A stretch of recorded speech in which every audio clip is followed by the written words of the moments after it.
C'est l'histoire d'une femme passionnée, trahie, désespérée, prête à tout pour conserver l'amour de celui qu'elle aime. Dolorida est peut-être la plus belle femme de Madrid, mais elle n'a Dieu que pour un seul homme, son mari. À quoi bon être la plus belle ? Quel intérêt y a-t-il à pouvoir séduire le monde entier quand la seule personne qui compte à vos yeux vous délaisse et passe ses journées dans d'autres bras ? Dolorida ne le supporte pas.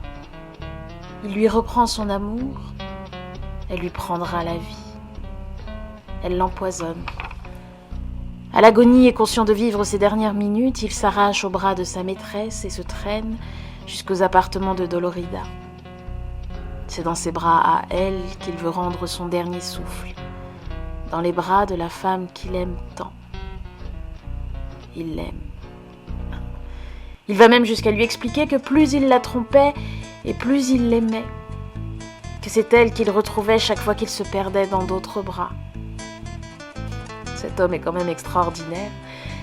Quoi qu'il en soit, Dolorida s'empare du reste de poison et l'avale pour le rejoindre, pour être enfin avec lui, même dans la mort. Yo amo más a tu amor que a tu vida. J'aime mieux ton amour que ta vie. Est-ce la volupté qui, pour ses doux mystères, furtive, a rallumé ses lampes solitaires ? La gaze et le cristal sont leurs pâles prisons. Au souffle pur d'un soir de l'ardente saison s'ouvre sur le balcon la mauresque fenêtre. Une aurore imprévue à minuit semble naître quand la lune apparaît, quand ses gerbes d'argent font pâlir les lueurs du feu rose échangeant. Les deux clartés à l'œil offrent partout leurs pièges, caressent mollement le velours bleu des sièges, la soyeuse ottomane, où le livre est encore, la pendule mobile, entre deux vases d'or, la madone d'argent, sous des roses, cachée, sur un lit d'azur, une beauté, couchée. Oh, jamais dans Madrid un noble cavalier ne verra tant de grâce à plus d'art s'allier. Jamais, pour plus d'attrait, lorsque la nuit commence, n'a frémi la guitare et languit la romance. Jamais, dans nulle église, on ne vit plus beaux yeux des grains du chapelet se tourner vers les cieux. Sur les 1000 degrés du vaste amphithéâtre, on n'admirera jamais plus belle main d'albâtre sous la mantille noire et ses paillettes d'or applaudissant, de loin, l'adroit toréador.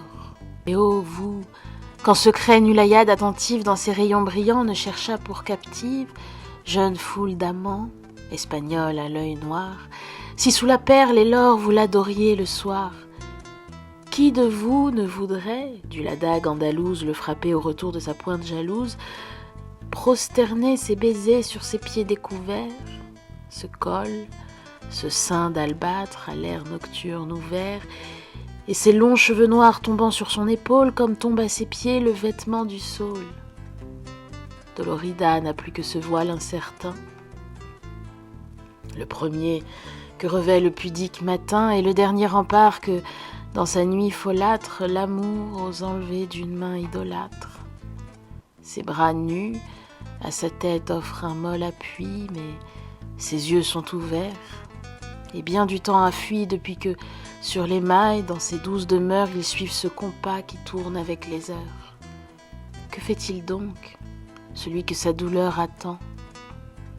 Sans doute, il n'aime pas celui qu'elle aime tant.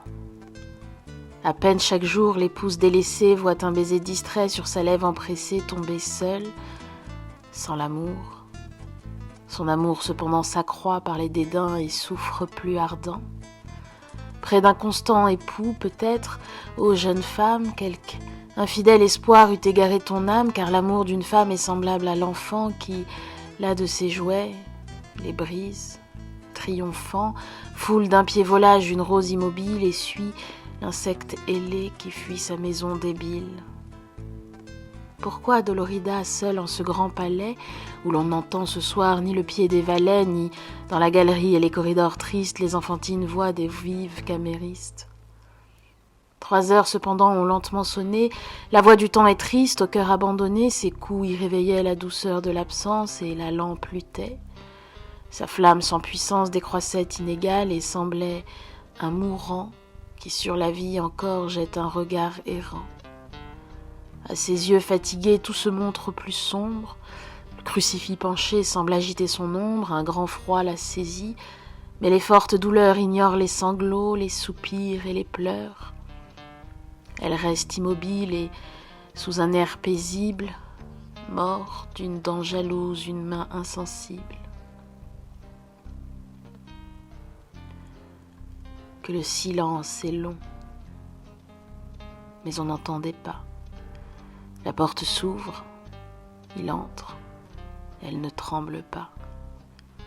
Elle ne tremble pas, à sa pâle figure qui de quelque malheur semble traîner l'augure, elle voit, sans effroi, son jeune époux, si beau, marcher jusqu'à son lit comme on marche au tombeau.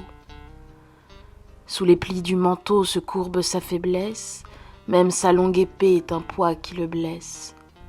Tombé sur ses genoux, il parle à demi-voix. « Je viens te dire adieu, je me meurs. » Tu le vois, Dolorida, je meurs. Une flamme inconnue, errante et dans mon sang jusqu'au cœur parvenue. Mes pieds sont froids et lourds, mon œil est obscurci. Je suis tombée 3 fois en revenant ici. Mais je voulais te voir. Mais quand l'ardente fièvre par des frissons brûlants a fait trembler ma lèvre, j'ai dit « Je vais mourir. Que la fin de mes jours lui fasse au moins savoir qu'absent, j'aimais toujours. » Alors je suis partie, ne demandant qu'1 heure et qu'un peu de soutien pour trouver ta demeure. Je me sens plus vivant, à genoux, devant toi. Pourquoi mourir ici, quand vous viviez sans moi? Oh, cœur inexorable, oui, tu fus offensé. Mais écoute mon souffle et sens ma main glacée. Viens toucher sur mon front cette froide sueur. Du trépas dans mes yeux, vois la terne lueur. Donne. Oh, donne une main, dis mon nom, fais entendre quelques mots consolants s'il ne peut être tendre. Des jours qui m'étaient dus, je n'ai pas la moitié, laissant aller mon âme en rêvant ta pitié. Hélas, devant la mort, montre un peu d'indulgence. La mort n'est que la mort et n'est pas la vengeance. Oh Dieu, si jeune encore, tout son cœur endurci, qu'il t'a fallu souffrir pour devenir ainsi. Tout mon crime est emprunt au fond de ton langage, faible ami, et ta force horrible est mon ouvrage. Mais viens, écoute-moi, viens. Je mérite et veux que ton âme apaisée entende mes aveux. Je jure, et tu le vois, en expirant ma bouche, jure devant ce Christ qui domine ta couche, et si par leur faiblesse ils n'étaient pas liés, je lèverais mon bras jusqu'au sang de ses pieds. Je jure que jamais mon amour égaré n'oublia loin de toi ton image adorée. L'infidélité même était pleine de toi. Je te voyais partout entre ma faute et moi, et sur un autre cœur mon cœur rêvait tes charmes, plus touchants par mon cri, mais plus beaux par tes larmes. Séduit par ces plaisirs qui durent peu de temps, je fus bien criminel, mais hélas, j'ai 20 ans. T'a-t-elle vu pâlir ce soir dans tes souffrances? J'ai vu son désespoir, passer tes espérances, oui. Sois heureuse, elle a sa part dans nos douleurs. Quand j'ai crié ton nom, elle a versé des pleurs. Car je ne sais quel mal circule dans mes veines, mais je t'invoquais seule, avec des plaintes vaines. J'ai cru d'abord mourir et n'avoir pas le temps d'appeler ton pardon sur mes derniers instants. Oh, parle. Mon cœur fuit, quitte ce dur langage qu'un regard. Mais quel est ce blanchâtre breuvage que tu bois à longs traits et d'un air insensé?